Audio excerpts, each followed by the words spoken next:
What is up, guys? You got NotTheWorst here, bringing another Black Desert online video, and today we're taking a look at another silver breakdown video, continuing the Valencia series.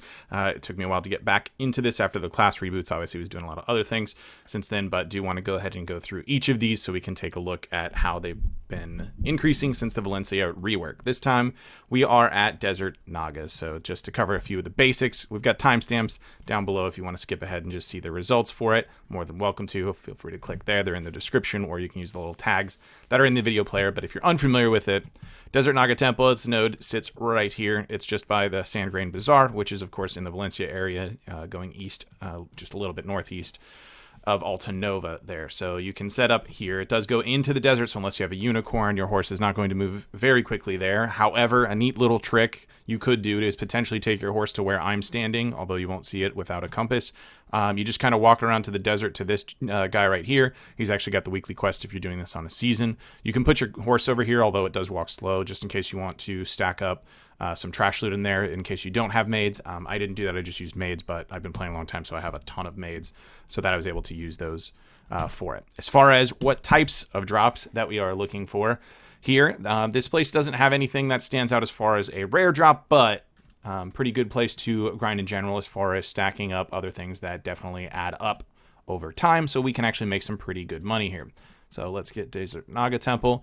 We do have a rare drop in Serap's Necklace here, which these were priced at an average of 4 Yona fragments. A Yona fragment was priced at 1/15 of a crescent ring. If you're familiar with any of the other Valencia videos we've done with Yona fragments, you know that 15 of those you can put into a crescent ring, so we priced them out at that. And the Serap necklaces will melt down for between 3 to 5 of those Yona fragments, so an average of 4 is how that we're calculating these. The trash loot for this area is 12,700 is the new boost to it, which is pretty nice.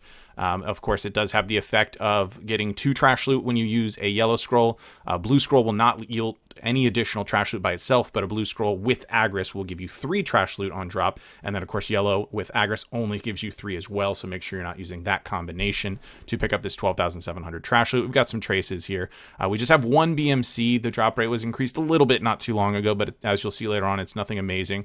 We've got Blackstones, and because this is an area with the Blackstone bundles, you will see that this place does drop a decent amount of Blackstones, especially for the area level we're working with.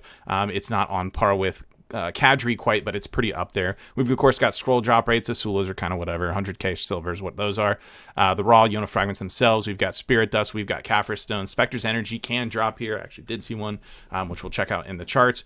We've got some Rokaba defensive gear box, since the actual armor drops now stack it with these handy dandy boxes, and then Massive Pure Magic are also available.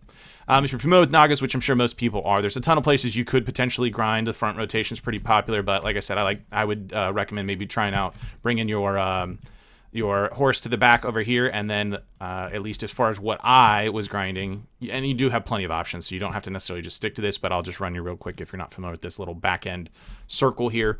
I did this on a seasoned character as well, so just keep that in mind. I was still able to one-shot the packs. I was running 246 AP in succession, so it wasn't by any means difficult to just one-shot with literally any skill, so you could zip through pretty quickly. But I would go around this portion here. You can see pretty dense. Move pack to pack here, get all my loot going. Of course, we have T4 pets on this. We run 12% ecology, and then we'll have the stats with both the yellow scroll and blue scroll Agris factored in there as well. I do have the T4 pet that increases drop loot in addition to the other normal buffs. Now this will loop us right back to the front where we just started from. So pretty simple circle rotation, nothing fancy. There's no mechanics really for this place or anything. You just go, you kill the mobs, you pick up your loot, have a nice day. Very simple, straightforward Valencia spot. You're not rotating elites in servers like you would at Kadri. You're not really looking for anything else. You're just killing these things, plowing through, and if you're on season, maybe picking up a whole bunch of extra season materials if you still need those as well. And that's all there is to it. It doesn't require much AP. 240 is going to be way more than enough, so this is a really solid spot to get started if you don't have the gear for it. You can run through with pretty much anything you've got. By the time you're in through the story quest up to Valencia, you'll be plenty fine to just go ahead and plow through it. Of note, the desert disease does take effect here, so you'll get desert sickness, hypothermia, and heat sickness as well, heat stroke rather. So do keep that in mind. You may want to keep some extra stuff on you if you're not stocked up on potions. I just ran regular potions. I do have the infinite HP pot, but I keep that on my main DK, so I didn't want to bother switching it back and forth just for the data on this video. But if you do have that, you can just literally ignore the desert sickness entirely, because you'll just out heal it. Some classes have sustain that can out heal it entirely in that route, so that's kind of up to you from there. All right, now that we've seen the rotation and the drops and everything, let's take a look at the spreadsheets and see how we did running this Valencia zone. Okay, so first thing we're going to want to take a look at is what was our average across these 10 hours that we put in here. So running just the yellow scroll with no Agris was 250, 136, and then that with blue scroll alongside Agris, if you manage to have the Agris for it, mount that time, is about 310 mil, 309.95. Pretty much right at 310. At the time, this was priced out again. Yona fragments are 1/15 of crescent rings, so that part's going to fluctuate depending on your server, your current market. But a Yona fragment was worth about 3.3 mil, making a Serap worth about 13.3. Actually, an average of 4 there. They were valued a little higher than they were selling on the marketplace when breaking down for Yonas and reselling. So I do recommend doing that, but just be kind of savvy with what your market prices are for that sort of thing when you are doing this. Notable numbers, it was very consistent, which makes sense because we don't really have anything super rare other than Spectre's Energy, Yona, and Seraps as well. You can see I did manage to get 5 Seraps in that 10-hour period. I would say that was a little bit lucky on that. I was expecting something more like 3 out of 10 on there, but seeing 1 every 2 hours on average wasn't terrible. It's only 10 hours worth of data there, so maybe over 20 or so it would have spread out a little more evenly the way I expected to see maybe 3 out of 10. Spectre's Energy is not going to be 1 out of 10. These are incredibly rare. Just got pretty lucky on that one, and that particular hour was sort of bad outside of that, so it ended up coming out pretty much average to where everything else was. So our yellow scrolls bottom end, we were in the 240s in a worst case scenario, and then did get 1 at a 230, and then we topped out at a 270. But note that was the only one close to that. Everything else pretty much floated right around that 250 number for the most part. So this one was a little bit of, you could say, an anomaly. It was mostly due to getting the Blackstone bundles and just getting carried on opening those. I think I got 3, and 2 of them were like 450. The third one was in the 40s with the number of Blackstones, so that juiced up the numbers very, very significantly for it. You can kind of see the ranges on Blackstones, which they're all over the place, but that makes sense because you get those Blackstone bundles or you don't get those Blackstone bundles. Trashly, we were doing around 9K or so. From there, your pets may vary, along with that. Also, the speed at which you can move through packs and making sure you're keeping your pets on loot at all times during cooldown is going to matter there. So what skills in your class have some variance. These are Rosars, but this is actually Rokaba. I think I even said Rosar when I was talking about them earlier. But those are Rokaba pieces. These I just factored in at the price of just vendoring the actual box themselves. You could open them and sell them and work with it that way if you want to make a little extra cash. But for my purposes, it was just a pain to really do that. So I just went ahead and put them at vendor pricing for at the time. Scroll prices have been coming down a bit since I had started this, so I don't believe right now they're at 3.3. They were around 3 mil or so at the time. So again, check your server for that sort of price. A little bit of variance there.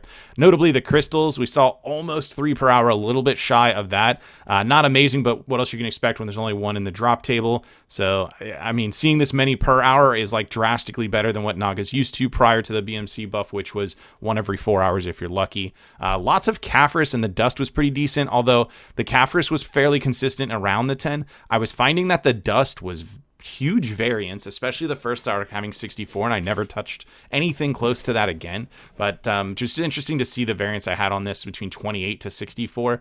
This was just some kind of bizarre fluke, like crazy luck there, because outside of this number and then even the 28, you tend to stick around that 30 to 40 number out beyond just those couple of outliers. But hey, it's RNG. These types of things happen. Of course, then we have the yellow parts. Exactly, I charted these out exactly the same drops, just with the trash adjustment if you decide to do it. So our actual numbers for this one, we forgot to update the titles here, Absula Inspector. The actual numbers for these, we did bottom out in the 280, I believe, 289, and this is blue scroll with Agris here, and then the hour that was 270, we topped out here at 328. So again, same thing. Obviously these correlate with each other, so you see those numbers pretty much float around the 310. A couple that are just a little bit out there with that Spectre's Energy drop, and then another one where we just got unlucky with pretty much anything else. So there you have it. Really good spot for the AP requirement that's in there. If it's your first time coming into a character, you're on season or something like that, this place is extremely popular on season servers. As it is, it's been season servers for a while by the time I actually started going here. So I didn't have an issue actually grinding on the season server for this. Once in a while I ran into people, but not to where it impacted my grind. I could just jump server and it wasn't a problem. But this is, again, later on in the season when it's not as popular. And also I play at some bizarre hours usually for my time zone server anyhow, so it's much less popular than, say, trying to do this at prime time at the season launch. But yeah, definitely recommend this place for the money that you can get. Obviously, maintaining Agris, you can't do 100% of the time, so it's not super amazing to run with yellow scrolls here, but it is if you're, subpar in AP and still trying to pick some stuff up. Definitely recommend a very, very simple grind, as long as you can manage the desert sickness and it doesn't get too effectual towards your actual grind, depending where you're at in the game. So not bad at all. These Valencia reworks have done massive amounts for getting new players geared up, or even people just coming back to the game. The progression's been very sped up, and we see that to continue as we investigate the next spot. Moving on from here, I'm likely going to do Gaha's next for it. I've started dumping some energy so I can get that node to level 10, just like we do for each of them, to kind of compare and see how that one's going to line up. So look for that in the next week or so as we grind that out. Let me know what you guys think about this one in the comments down below. So definitely check those out, see if we get a conversation. If you guys have maybe a different experience or something like that with Nagas, I would love to hear from you. With that said, that's going to be it for this video. If you did enjoy it, be sure to like it. If you're new to the channel, be sure to subscribe so you get notifications when new videos go live. And if you'd like to catch me playing live, you want to see me working on these grind videos when I'm putting this data together, I do that live on my Twitch page. You can jump on over there, drop a follow so you get notifications for that, hang out, and you can even get a sneak peek on what the numbers are looking like before the video goes live, since we do these on the stream. That's going to be it for this one. I want to thank everybody for watching, and I will see you next time.